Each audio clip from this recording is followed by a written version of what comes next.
ஆனந்த் ரியாவோட வீட்டுல இருக்காங்க. ஆக்சுவலா ரியா யாருன்னா அந்த ஆனந்த் கூட ஹோட்டல்ல வந்து ரெஸ்டாரண்ட்ல சாப்பிட்டுட்டு இருந்தாங்களா அவங்க தானே. அவங்க வீட்டுலதான் உட்காந்துட்டு இருக்காரு. ஒரே யோசனையில இருக்காரு ஆனந்த். அதை பார்த்துட்டு ரியா கேக்குறாங்க, என்னாச்சு ஆனந்த் ஒரே யோசனையில இருக்க? இல்ல ரியா, நம்ம 2 பேரும் காலேஜ்ல காதலிச்சோம். அது தெரிஞ்சு உன்னோட ஹஸ்பண்ட் வந்து சண்டை போட்டுட்டு ரொம்ப பிரச்சனை பண்ணிட்டு இருந்தான். நானே மீனாட்சி கிட்ட என்ன சொல்லிட்டு வந்திருக்கேன் தெரியுமா? பெங்களூர் போறேன்னு சொல்லிட்டு தான் உன்னை பார்க்க வந்திருக்கேன். இதெல்லாம் நினைக்கும் போதுதான் மனசு கஷ்டமா இருக்கு ரியா அப்படின்னு சொல்றாங்க. அதுக்கு ரியா சொல்றாங்க, பேசாம நம்ம 2 பேருமே கல்யாணம் பண்ணிருக்கலாம்ல, அத பத்தி எதுக்கு ரியா பேசிக்கிட்டு? அதுதான் எல்லாமே முடிஞ்சு போச்சு. இப்பதான் நான் மீனாட்சி கிட்ட உனக்காக தான் பொய் சொல்லிட்டே வந்திருக்க ரியா. விடு ஆனந்த், எதுக்கு இதை பத்தி இனிமேல் யோசனை பண்ணிக்கிட்டு? ஆனந்த், எனக்கு சின்ன சின்ன ஆசைகள் இருக்கு, நிறைவேற்றி வைப்பியா? என்ன ரியா? எது பத்தியும் நான் நினைக்க கூடாது ஆனந்த். சந்தோஷமா ஊர் சுத்தி பாக்கணும், ஜாலியா. நான் உன்னால பாதிக்கப்பட்ட மாதிரி உன்னோட லைஃப் என்னால பாதிக்கப்படக்கூடாது. உன் மனைவியா நான் வாழணும், உன் கையால நான் தாலி கட்டிக்கணும். அதுக்கப்புறம் நான் எங்கேயோ போயிருவேன், உன்னை நான் டிஸ்டர்பே பண்ண மாட்டேன். என்ன சொல்ற அப்படின்னு கேக்குறாங்க ரியா. தூக்கி வாரி போடுது அது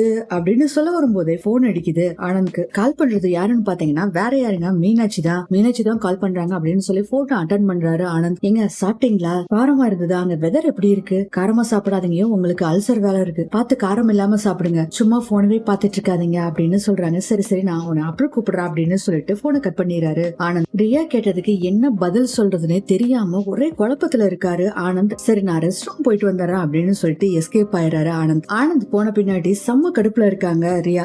அவன் கையால தாலி கட்டுவேன்னு சொல்லுவான்னு நினைச்சா கடைசியில அந்த போன் கால் வந்து எல்லாத்தையுமே கெடுத்துருச்சு. எப்படியோ இவன் கையால தாலிய வாங்கி இவன் கூட வாழ்ந்தாவே எனக்கு போதும் அப்படின்னு நினைச்சிட்டு இருக்காங்க ரியா. அடுத்தது ஐஸ்வர்யாவை காமிக்கிறாங்க. ஐஸ்வர்யா என்ன ஒரு வில்லத்தனம் பண்ண போறாங்கன்னா, அவங்களோட வார்ட்ரோப்ல இருந்து ஒரு பாக்ஸ் எடுக்கிறாங்க, அதாவது சாரி பாக்ஸ் எடுக்கிறாங்க. சாரி இவங்களுக்கு தான் வாங்கி இருப்பாங்க அப்படின்னு பார்த்தா ஆக்சுவலா அது வெள்ளை சாரி வெள்ளை ஜாக்கெட் இருக்க ஒரு பாக்ஸ். அந்த பாக்ஸ் எடுத்து அப்படி ஓபன் பண்ணி பாக்குறாங்க. பாத்துட்டு, என்ன தீபா ஓவர் ஆடிட்டு இருக்க? அத்தை உன்னை ஃபங்க்ஷனுக்கு எல்லாம் கூட்டிட்டு போறாங்களா? இந்த ஃபங்க்ஷன் தான் அத்தை உன்னை கூட்டிட்டு போற கடைசி ஃபங்க்ஷனா இருக்கும் அப்படின்னு சொல்லிட்டு வேகமா வந்துட்டு இருக்காங்க. அடுத்ததே கார்த்திகை காமிக்கிறாங்க. தீபா வர்றாங்க. என்ன தீபா நீ இன்னும் ரெடி ஆகாம இருக்க? வாங்க ஆபீஸ் போகணும்ல. கார்த்திக் சொன்னோடனே தீபா சொல்றாங்க, சார் நான் இன்னைக்கு ஆபீஸ் வரல அப்படிங்கிறாங்க. வெளியே போறோம்னா ஒன்னும் பிரச்சனை இல்ல, நீங்க பெர்மிஷன் போட்டு அப்புறம் வாங்க அப்படிங்கிறாங்க. இல்ல சார் இன்னைக்கு அத்தை வெளியே கூட்டிட்டு போறாங்க, நீங்க அதை மறந்துட்டீங்களா அப்படின்னு சொல்றாங்க. தீபா நேத்து கடையா கூட்டிட்டு போய் எவ்வளவு நேரம் வெயிட் பண்ண வச்சீங்க, எனக்கு ஞாபகம் இல்லாம இருக்கா? சரி போயிட்டு நீங்க வாங்க,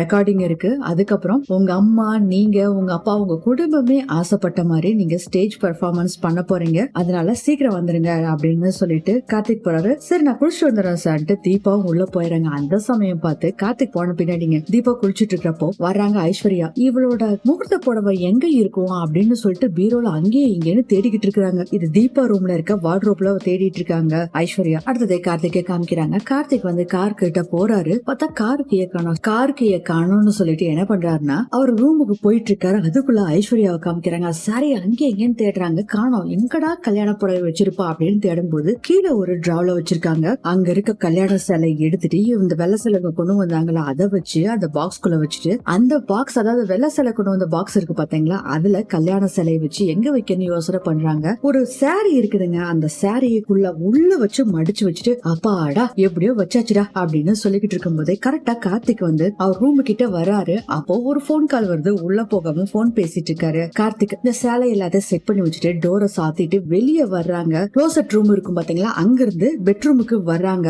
ஐஸ்வர்யா. கரெக்டா போன் பேசி முடிச்சுட்டு பெட்ரூம்குள்ள கார்த்திக்கும் உள்ள வர்றாங்க. ஷாக் ஆகி நின்னுட்டு இருக்காங்க ஐஸ்வர்யா. நீங்க என்ன பண்ணிட்டு இருக்கீங்க இங்க அப்படின்னு கேக்குறாங்க. அதுக்கு ஐஸ்வர்யா, இல்ல அத்த தீபா ரெடி ஆயிட்டாளான்னு சொல்லி பாக்க சொன்னாங்க, அவ குளிச்சுட்டு இருக்கா போல இருக்கு. ஓ சரி அப்படின்னு சொல்லிடுறாரு கார்த்திக். அப்பாடா எப்படியோ தப்பிச்சுடா அப்படின்ட்டு விழுந்து அடிச்சு வெளியே வந்துடுறாங்க ஐஸ்வர்யா. கார்த்திக் வந்து உடனே கீ எடுத்துட்டு அவரும் வெளியே போயிடுறாரு. ஆபீஸ்க்கு கிளம்பி போயிடுறாங்க. அதுக்கப்புறம் தீபா ரெடி ஆயிட்டு வர்றாங்க. கரெக்டா நம்ம மீனாட்சி வர்றாங்க. அந்த கல்யாண பொண்ணுக்காக புடவை வாங்கினாங்க பாத்தீங்களா, அந்த புடவையை எடுத்துட்டு வர்றாங்க தீபா ரெடி ஆயிட்டியா தீபா அப்படின்னு கேக்குறாங்க மீனாட்சி. ரெடி ஆயிட்டாங்க, அந்த கல்யாண புடவை காமி பாக்கலாம் அப்படின்னு சொல்றாங்க. எடுத்து காமிக்க போறாங்க. அதுல ஐஸ்வர்யா வந்து அந்த பட்டு சாலைக்கு பதிலா எடுத்துட்டு ஒயிட் சாரியை வச்சிருக்காங்க. அதை எடுத்து காமிக்க போறாங்க. ஜஸ்ட் மிஸ் அபிராமி கூப்பிட்டுறாங்க. தீபா என்ன பண்ணிட்டு இருக்க அப்படின்னு கூப்பிடுறாங்க. ஐயோ அக்கா சாரிக்கா அத்தை கூப்பிடுறாங்க, அவ்வளவுதான் நான் மாட்டுவேன், நான் வரேன்க்கா அப்படின்னு சொல்லிட்டு சாரி பாக்ஸ் வந்து ஓபன் பண்ண போன தீபா அதை அப்படியே மூடி வச்சு பேக்குக்குள்ள வச்சுட்டு கிளம்பிடுறாங்க. கீழே வந்தோடனே பாத்தீங்கன்னா, என்ன உனக்காக எவ்வளவு நேரம் நான் வெயிட் பண்ணிட்டு இருக்கிறது, இந்த ஃபங்க்ஷனே முடிஞ்சிரு போல இருக்கு அப்படின்னு சொல்லிட்டு வா அப்படின்னு வேகமா போறாங்க அபிராமி. அக்கா வரேன்க்கா அப்படின்னு சொல்லிட்டு தீபாவும் வேகமா பின்னாடி போறாங்க. அப்புறம் 2 பேர் கார்ல ஏறி போறாங்க. இதெல்லாம் பாத்துட்டு இருக்காங்க ஐஸ்வர்யா. போ சந்தோஷமா ஃபங்க்ஷனுக்கு போறியா ஐஸ்வர்யா உனக்கு புடவையில குண்டு வச்சிருக்கேன் போ அப்படின்னு சொல்லிக்கிட்டு இருக்காங்க. அவ்வளவு சந்தோஷம் ஐஸ்வர்யாக்கு. கார்த்திக் ஆபீஸ் வந்தோடனே ஸ்டாஃப் எல்லாத்தையும் கூப்பிட்டு பேசுறாரு. சார் என்ன சார் அப்படிங்கிறாங்க. ராஜா எங்க அப்படின்னு கேக்குறாங்க. ராஜா வந்து வெளியே போயிருக்காரு அப்படின்னு சொல்றாங்க. அப்பதான் கார்த்திக் சொல்றாரு, நம்ம மியூசிக்கல் கான்செப்ட் ஒண்ணு வைக்க போறோம் அப்படின்னு சொல்றாரு. கார்த்திக் ஓ சூப்பர் சார் அப்படின்னு சொல்லி ஸ்னேகா சொல்றாங்க.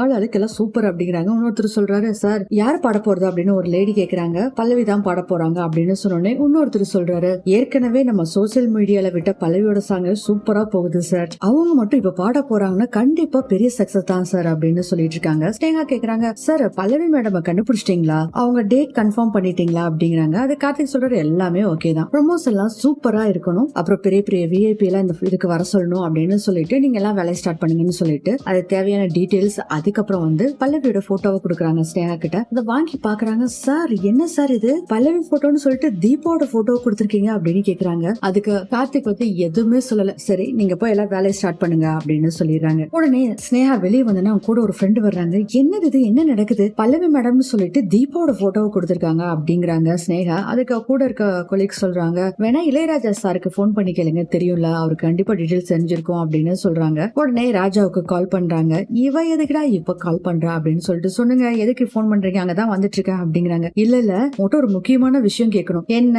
பல்லவி மேடம் பாட போறாங்க அதை தானே சொன்னாங்க அப்படிங்கிறாங்க. ஆஹா அதை விட இன்னொரு முக்கியமான விஷயம் அப்படிங்கிறாங்க. என்னங்க விஷயம், வேற ஒண்ணு இல்ல ராஜா, பல்லவி மேடம் பாட போறாங்கன்னு சொல்லிட்டு இந்த போஸ்டர்ல இந்த போட்டோவை போடுங்கன்னு சொல்லி தீபா போட்டோவை கொடுக்குறாங்க. எனக்கு அதுதான் புரியல ராஜா. அட ஸ்னேகா உங்களுக்கு விஷயமே தெரியாதா, தீபா தான் பல்லவி, அதனாலதான் கொடுத்திருக்காரு அப்படின்னு பயங்கர ஷாக்ல இருக்கிறாங்க ஸ்னேகா. அதுக்கு ராஜா சொல்றாரு, இதை விட இன்னொரு ஷாக் சொல்லட்டுமா, தீபா மேடம் யாருன்னு தெரியுமா, கார்த்திக் சாரோட வைஃப் அப்படின்னு. அதோட பயங்கரமான ஷாக் ஆயிடுது ஸ்னேகா. அடுத்தது ஃபங்க்ஷன் நடக்கிற இடத்துக்கு தீபா அபிராமி 2 பேர் வர்றாங்க. ஐஸ்வர்யா மாத்தி வச்சாங்களா சாரி, அந்த சாரி கவரையும் எடுத்துக்கிட்டு தீபா வர்றாங்க. இதோட இந்த எபிசோட் முடியுது.